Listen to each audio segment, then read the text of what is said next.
Hehani Washde, Chairwoman Hageman, Ranking Member Fernandez, and distinguished members of the subcommittee. On behalf of the Great Plains Tribal Leaders Health Board, which serves 17 federally recognized tribes in South Dakota, North Dakota, Nebraska, and Iowa, thank you for this opportunity. Chapa Mazawia Hena Jerilyn Church Imachiapi. My name is Jerilyn Church, and I'm a citizen of the Cheyenne River Sioux Tribe and serve as the President and CEO of the Great Plains Tribal Leaders Health Board. Indian Health Service is the primary source of health care for nearly 150,000 citizens in the Great Plains. Historically, the Great Plains has been an example of failures that accompany chronic under-resourcing, provider shortages, outdated facilities, obsolete equipment, and egregious health inequities are the norm in the Great Plains area. The first opportunity for changing that reality is for Congress to authorize mandatory funding for all IHS programs, ensure discretionary advanced appropriations to protect the already deficient IHS budget from sequestration.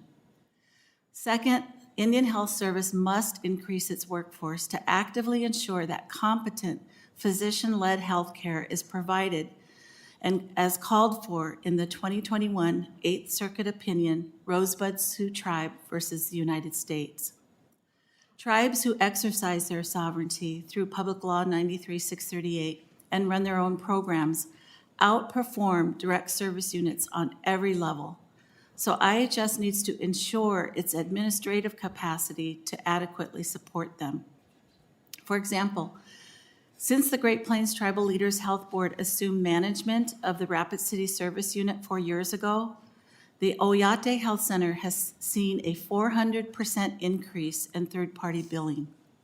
It's added 10,000 users and has lowered the rate of uninsured users from 56% in October 19 to 49% in March of 23. When IHS is funded, they successfully change health outcomes.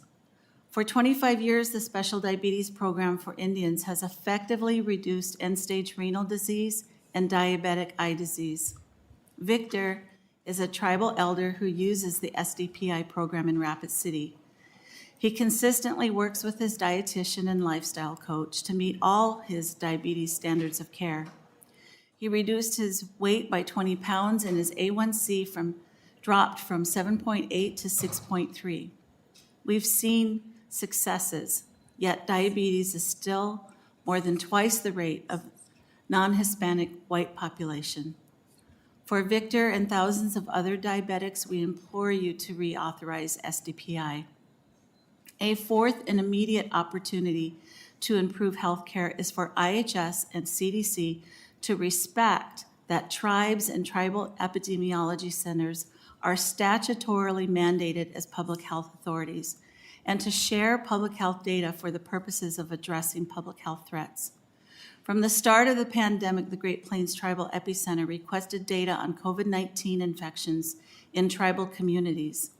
Instead of sharing that data, as IHS routinely does with state public health authorities, IHS required the Epicenter to enter a data sharing agreement, then refused to sign it until 2022, 3 years after it was negotiated.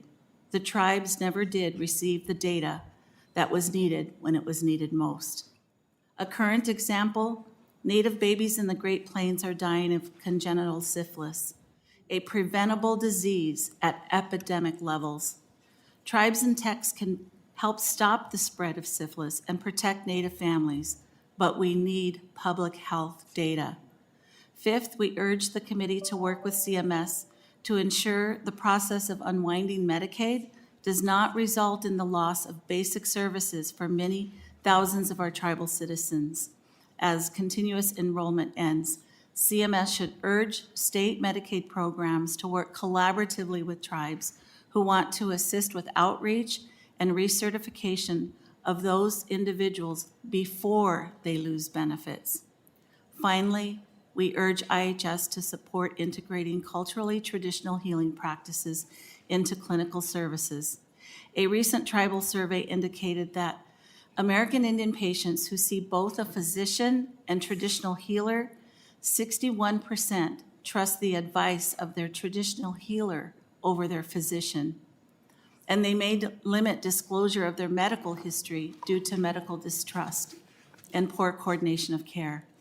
Just as it's widely accepted that prayer improves health outcomes in clinical settings, that is also true for culturally traditional practices in our tribal communities.